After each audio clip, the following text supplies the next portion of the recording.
అలాగే welcome to the review of the movie పురుషోత్తముడు actor by Raj Tarun గారు. రివ్యూలోకి వెళ్ళే ముందు ఒక్కొక్క విషయంలో కేవలం మన ఛానల్ సబ్స్క్రైబ్ చేసుకోకపోతే ఇప్పుడే సబ్స్క్రైబ్ చేసుకోండి.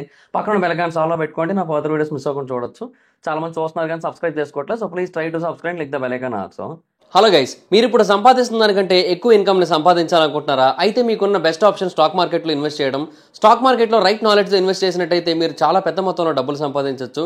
స్టాక్ మార్కెట్లో ఇన్వెస్ట్ చేయాలంటే మీకు ఖచ్చితంగా ఒక డీమ్యాట్ అకౌంట్ కావాలి. డీమ్యాట్ అకౌంట్ ఇవ్వడానికి ఇండియాలో చాలా కంపెనీస్ ఉన్నాయి, but angel one is the number 1 company.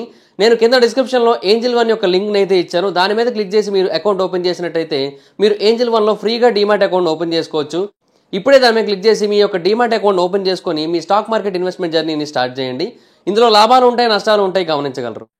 And ఇంకా పురుషోత్తముడు సినిమా గురించి చెప్పాలంటే ఫస్ట్ ఆఫ్ ఆల్ ఇది సినిమా అని కూడా పూర్తి స్థాయిలో అనకూడదు దీన్ని, ఎందుకంటే ఇది హాఫ్ సీరియల్ హాఫ్ సినిమా అన్నట్టు ఉంటుంది. బేసిక్గా అసలు ఫస్ట్ హాఫ్ ఒక 30 మినిట్స్ వరకు కూడా లిటరల్లీ చెప్తున్నా, అసలు ఆ ఫ్యామిలీ ఇంట్రొడక్షన్స్ కానీ, ఆ పూజలు పూలు ఆ సీన్స్ కానీ, ఆ తర్వాత విలన్స్ బ్యాచ్ ఒకటి ఉంటుంది, వాళ్ళ ఇనీషియల్ ఎక్స్ప్రెషన్స్ కానీ, వాళ్ళ కన్వర్జేషన్స్ కానీ. ఒక ఆయన ఉంటాడు, అంటే రమ్యకృష్ణ గారి కొడుకుగా చేశాడు. అసలు ఆ పర్సన్ అయితే మాత్రం అసలు ఎంత ఫ్లాట్గా మాట్లాడుతుంటాడు తెలుసా. నేను ఇప్పుడు చెబుతున్నాను చూడండి, అంతే. అంటే ఏం ఉండదు, అంటే ఇప్పుడు బేసిక్గా ఆ పర్సన్ ఏదో సాధించాలి అక్కడ, అంటే ఒకటి పర్పస్ ఉంటుంది ఆ పర్సన్కి, అది హీరో దగ్గర నుంచి లాక్కోవాలి. సో ఆ ఇంటెన్షన్ కానీ, అది ఆ ఫైర్ కానీ అది ఏం కనపడదు అసలు. ఫ్లాట్గా ఉంటాడు మనిషి, ఎక్స్ప్రెషన్స్ కానీ, డైలాగ్ డెలివరీ కానీ మొత్తం అంతా కూడా.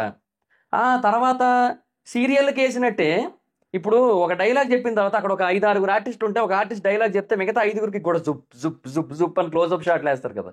సేమ్ అలాగే ఉంటాయి ఇక్కడ కూడా షార్ట్స్ అన్నీ కూడా. అసలు ఆ మేకింగ్ కానీ మొత్తం అంతా కూడా అసలు చాలా అంటే చాలా సీరియలిస్టిక్గా ఉంది. రియలిస్టిక్ కాదు, అది సీరియలిస్టిక్గా. అయితే ప్రవీణ్ గారి కామెడీ ఎంటర్ అవుతుంది ఒక 30-35 మినిట్స్ తర్వాత. ఆయన కామెడీ ఒక 10-15 నిమిషాల పాటు ఓకే మనల్ని మళ్ళీ కొంతవరకు ఎంటర్టైన్ చేస్తుంది, ఓకే సినిమా అనే ఫీలే తీసుకొని వస్తుంది మళ్ళీ. ఇంకా ఆ తర్వాత వెళ్తుంటుంది స్టోరీ. డెఫినెట్గా చాలా సినిమాలు అయితే గుర్తొచ్చాయి నాకు, ఒక సినిమా కాదు. బేసిక్గా ఈ కాన్సెప్ట్ మొత్తం చూస్తూ ఉన్న కొద్దీ ఒకటేమో శ్రీమంతుడు, తర్వాత రెండోదేమో నువ్వు వస్తానంటే నేను వద్దంటాను ఫార్మింగ్ సీన్స్, తర్వాత అదేనది పిల్ల జమీందారు. ఇప్పుడు పిల్ల జమీందారులో కాన్సెప్ట్ ఒకటి ఉంటుంది కదా, ఇప్పుడు ఆస్తి కావాలి అంటే కొన్నాళ్ల పాటు సామాన్యుడిగా ఉంటూ డిగ్రీ ఫినిష్ చేయాలని. సో దానికి కొంచెం సిమిలర్గా ఉంటుంది. ఎగ్జాక్ట్గా అదే కాదు కానీ ఇంకా మనకి సిచ్యువేషన్ మారుతుంది అంతే. ఇంకా ఆల్మోస్ట్ అదే కాన్సెప్ట్ లాగా అనిపిస్తుంది. లాస్ట్లో మళ్ళీ చిన్న చేంజ్ ఉంటుంది అంతే, అంతమించి ఇంకేట్లేదు. తర్వాత ఇంకా హీరో అక్కడికి వెళ్ళి ఏవైతే పనులు చేస్తుంటారో అక్కడ మనం గుర్తొచ్చింది నాకు. ఎవరిది? నాగార్జున గారిది, నాగ చైతన్య గారిది, నాగేశ్వరరావు గారిది మనం సినిమా ఉంది కదా, అది గుర్తొచ్చింది నాకు. అందులో నాగార్జున గారి ట్రాక్ గుర్తొచ్చింది నాకు. సో ఇలాగా 1 కాదు 2 కాదు ఎన్నో పాత సినిమాల్ని మళ్ళీ గుర్తు చేస్తుంటారు. అందుకైతే ఆనందంగానే ఉంది. కాకపోతే ఈ సినిమా చూడటానికి వెళ్ళాం కదా, సో ఈ సినిమా అయితే కనపడలేదు, అదే వచ్చిన ప్రాబ్లం. సో ప్రవీణ్ గారి కామెడీ ఉన్నంత వరకు కూడా బాగానే ఉంటుంది. అంటే ఆయన ఆ తర్వాత మధ్య మధ్యలో కనబడుతుంటారు, అక్కడక్కడ లైట్గా ఫన్ అయితే జనరేట్ చేస్తుంటారు ఆయన. సో అంతవరకు బాగానే ఉంటుంది. మధ్యలో బ్రహ్మానందం గారిది ఒక చిన్న ట్రాకే ఉంటుంది, మరి ఎక్కువసేపు ఏం కాదు. అండ్ అది కూడా పర్లేదు, కొంతవరకు నవ్విస్తారు. ఆబ్వియస్లీ ఇప్పుడు బ్రహ్మానందం గారిని చూస్తేనే మనకి అదో తెలియని హ్యాపీనెస్తో కూడుకున్న నవ్వు వస్తుంటుంది మనకు ఆబ్వియస్లీ. సో ఆయన ఏది మాట్లాడినా, ఏ ఎక్స్ప్రెషన్ ఇచ్చినా మనకు తెలియకుండా నవ్వు వచ్చేస్తుంటుంది. సో అలాగా ఆయన ఉన్నది కొద్ది ఫ్రేమ్స్, ఎక్కువ ఫ్రేమ్స్ కూడా కాదు. సో ఉన్నంత వరకు ఆయన కూడా కొంతవరకు నవ్విస్తారు. బట్ అదర్ దాన్ దట్ పాటలు బాగున్నాయి. ఇంకొకటి బెస్ట్ పార్ట్ అని చెప్పాలంటే ఈ సినిమాలో పాటలు 3-4 పాటలు ఉంటాయి. లిటరల్లీ అన్ని పాటలు బాగానే ఉన్నాయి. అంటే మంచి మెలోడీ సాంగ్సే పెట్టుకున్నారు మొత్తం అన్నీ కూడా.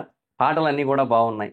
సో అదైతే క్లియర్గా చెప్పొచ్చు. కానీ డెఫినెట్గా అసలు చాలా అంటే చాలా దారుణంగా ఉందని చెప్పాలి. అంటే కొన్ని సీన్స్ని ఇప్పుడు మీరు స్కంద సినిమాని చూశారు కదా, స్కంద అని అప్పట్లో అంటే అది ఓటీటీలోకి వచ్చాక చాలా గట్టిగా బయట సోషల్ మీడియాలో అందరూ కూడా దాంట్లోంచి క్లిప్స్ తీసుకొని మీమ్ కంటెంట్ కింద వాడుకొని దాన్ని ట్రోల్ చేయడం జరిగింది కదా. సో ఈ సినిమాలో కూడా ఆ కైండ్ ఆఫ్ సీన్లు ఎన్నో ఉన్నాయనే కైండ్ ఆఫ్ ఫీలింగ్ వచ్చింది. సో అదనమాట ప్రాబ్లం. సో అంటే అసలు ఎక్కడా కూడా అసలు బాగుంది అనే ఫీల్ రాలే. మళ్ళీ లాస్ట్లో ఒక 20-25 నిమిషాల వరకు బాగానే ఉంది అనిపిస్తుంది మళ్ళీ. ఆ లాస్ట్లో ఏంటంటే ఒక ఎమోషనల్ ఆస్పెక్ట్ ఉంటుంది, రైతులకి సంబంధించింది. అంటే అందరు రైతులు కాదు, పర్టికులర్గా ఒక కైండ్ ఆఫ్ పంటను పండించే రైతుల కోసం ఒక మెసేజ్ ఉంటుంది. సో అది బాగానే ఉంటుంది. ఆ తర్వాత ఒక ఆర్టిస్ట్, సీనియర్ ఆర్టిస్ట్ ఒక ఆయన ఉంటారు, ఆయనది ఒక చిన్న క్యామియో ఉంటుంది. ఆ క్యామియో పోర్షన్ కూడా పర్లేదని చెప్పొచ్చు, ఎందుకంటే ఆయన డైలాగ్స్ కూడా బాగుంటాయి. బట్ అంటే మొత్తంగా చెప్పాలి అంటే పాటలు బాగుంటాయి కదా, సో 2 గంటల 20 నిమిషాలు ఎంతసేపు ఉంది మొత్తంగా సినిమా. సో 2 గంటల 15 నిమిషాలు. సో ఆ సినిమాలో బాగున్న పోర్షన్ ఏదైనా ఉందంటే ఒక హాఫ్ అన్ అవర్ అయితే ఉంటుంది. సో అదే వచ్చిన ప్రాబ్లం. అండ్ పాటలు, ప్రవీణ్ గారి కామెడీ అండ్ బ్రహ్మానందం గారి పోర్షన్ కామెడీ, తర్వాత లాస్ట్లో ఆ సీనియర్ యాక్టర్ది ఆ క్యామియో టైంలో డైలాగ్స్ ఇవన్నీ కూడా పర్లేదు అనిపిస్తాయి. బట్ అదర్ దాన్ దట్ అసలు ఇంకేమీ లేదనే చెప్పాలి. అంటే మెయిన్ ఎస్పెషల్లీ అసలు ఫస్ట్ 30-35 మినిట్స్ చూస్తున్నాను సేపు ఒక సినిమా అనే ఫీల్ రాలే. అండ్ హీరోయిన్ని సెకండ్ హాఫ్లో కొంతవరకు బాగానే చూపించారు, కానీ ఇనీషియల్ పార్ట్లో ఒక సీన్ ఉంటుంది. రచ్చరవి గారు ఉంటారు, మా జబర్దస్త్ యాక్టర్ ఆయన. ఆయనతో మాట్లాడే సిచ్యువేషన్ ఉంటుంది అనమాట, స్టార్టింగ్ కన్వర్జేషన్. అసలు ఏందో అంటే ఇప్పుడు ఒక టేక్లో ఆర్టిస్ట్ బాగా చేయకపోతే బేసిక్గా మళ్ళీ ఇంకో టేక్ చెప్తారు కదా, 1 మోర్ అని చెప్పి. ఇప్పుడు అంతెందుకు రాజమౌళి గారు ఏదో ఇంటర్వ్యూ ఇస్తూ నాటులో ఒక స్టెప్ కోసం 17 టేకులు తీసుకున్నారని చెప్తారు కదా, 2వ టేకే ఓకే చేశారట మళ్ళీ. సో అలాగే మల్టిపుల్ టేక్స్ తీసుకుంటారు, ఏది బెటర్ ఉంటుంది. అండ్ ఇంకా ఒక టేక్కి ఇంకో టేక్కి పర్ఫార్మెన్స్ ఇంకొంచెం బెటర్ అయ్యేలా చూసుకుంటారు జనరల్గా యాక్టింగ్ రిలేటెడ్ టేక్స్లో. అయితే ఆవిడ ఒక టేక్ చెప్తే ఇంకా అది ఎలాగుందంటే ఆ టేకే ఓకే చేస్తారు, ఇంకా ఇంకెందుకు మళ్ళీ రీటేక్ ఎందుకు వచ్చిందిలే అని చెప్పి అలాంటి ఫీలే కలిగింది. ఆవిడ అసలు ఎంత ఫ్లాట్గా చెప్తుంటారంటే ఆ టైంలో ఇవే కాదబ్బా, ఇంకా చాలా ఉన్నాయి చెప్పాలంటే. కానీ ఇంకా ఇవన్నీ ఎందుకులేండి కానీ. బట్ సెకండ్ హాఫ్లో మళ్ళీ కొంతవరకు పర్లేదు, అక్కడ మళ్ళీ ఆవిడ బాగానే చూపించారు. అక్కడ ఆవిడ పర్ఫార్మెన్స్ తగ్గట్టుగానే సీన్లు కూడా పడ్డాయి. బట్ అదర్ దాన్ ఇంకా ఏం లేదు. మధ్యలో కొన్ని డైలాగులు ఉంటాయి, అంటే యూనో జటాయువు కోసం కానీ, ఆ తర్వాత భీష్ముడి కోసం కానీ ఒక డైలాగ్ ఉంటుంది, ఇంకా వేరే డైలాగులు కొన్ని ఉంటాయి. సో అట్లాగా వీటి రిలేటెడ్గా అంటే రామాయణం, భారతం వీటి రిలేటెడ్గా డైలాగ్స్, కొన్ని శ్లోకాలు ఇవన్నీ ఉంటాయి, అవి కూడా పర్లేదు, కానీ అవి సెట్ కాలేదు అసలు. మెయిన్ రాజ్ తరుణ్ గారు కూడా అసలు సీరియస్లీ చెప్తున్నా, ఆయన అసలు చాలా ఫ్లాట్గా ఉంటుంది అబ్బా ఆయన యాక్టింగ్ అంతా కూడా సినిమాలో. మెజారిటీ ఆఫ్ ద పోర్షన్స్లో లాస్ట్లో కొన్ని ఎమోషనల్ ఆస్పెక్ట్స్ ఉంటాయి పాయింట్, అక్కడ మాత్రం ఆయన బెటర్గా చేశారు తప్ప మిగతాదంతా కూడా చాలా ఫ్లాట్గా చేస్తారు ఆయన. అంటే ఇవాళ చూసిన ఇంకో సినిమాతో ఒకసారి కంపేర్ చేద్దాం. ఇప్పుడు రాయన్ సినిమా చూశాను. ఇప్పుడు ధనుష్ గారు బేసిక్గా ఇంటర్వెల్ బ్లాక్ దగ్గర ఒక ఎక్స్ప్రెషన్ ఇచ్చి ఇంకా ఎక్స్ప్రెషన్ అసలు మార్చకుండా స్ట్రైట్గా అలా నడుచుకుంటూ వస్తారు, పక్కన ఇద్దరు నడుచుకుంటూ వస్తుంటారు, ఇట్లా ఒకరు వాటర్ క్యాన్ ఒకరు సంచేతం మోసుకుంటూ. కానీ ఆ సీన్లో నెక్స్ట్ లెవెల్ ఇంటెన్స్ ఉంటుంది. ఎందుకు ఒక్క ఎక్స్ప్రెషన్ ఇచ్చి ఎక్స్ప్రెషన్ మార్చకపోయినా కూడా ఎక్స్ప్రెషన్ అంత స్ట్రాంగ్గా ఇచ్చారు కాబట్టి. అసలు ఇందులో రాజ్ తరుణ్ గారు అవసరమైన చోట కూడా చాలా ఫ్లాట్గా ఉంటారు, అంతే ఏదో చూస్తుంటారు అంతే, అక్కడ అలా జరుగుతుందా ఓకే అన్నట్టే అనిపించింది తప్ప నాకైతే మాత్రం ఆయన అసలు పర్ఫామ్ చేసిన ఫీలింగ్ కలగలే అసలు. చాలా డిసప్పాయింటింగ్ సినిమా అబ్బాయి ఇదైతే మాత్రం. అసలు సీరియస్లీ చెప్తున్నా, ఇది పూర్తి స్థాయి సినిమా కూడా కాదు, ఇది సగం సీరియల్ సగం సినిమా ఇది. అండ్ ఆ సగం సినిమాలో కూడా సగమే బాగుంది, అందువల్ల ఒక 30 మినిట్స్ ఆఫ్ మూవీ మొత్తంగా బాగున్న ఫీలింగ్ వస్తుంది, మిగతాదంతా కూడా ఏమీ లేదనే చెప్పాలి. అది గైస్ పరిస్థితి, చాలా దారుణంగా ఉంది సినిమా అయితే మాత్రం. సో ఇంకా ఏం చెప్పడానికి కూడా ఏం లేదు.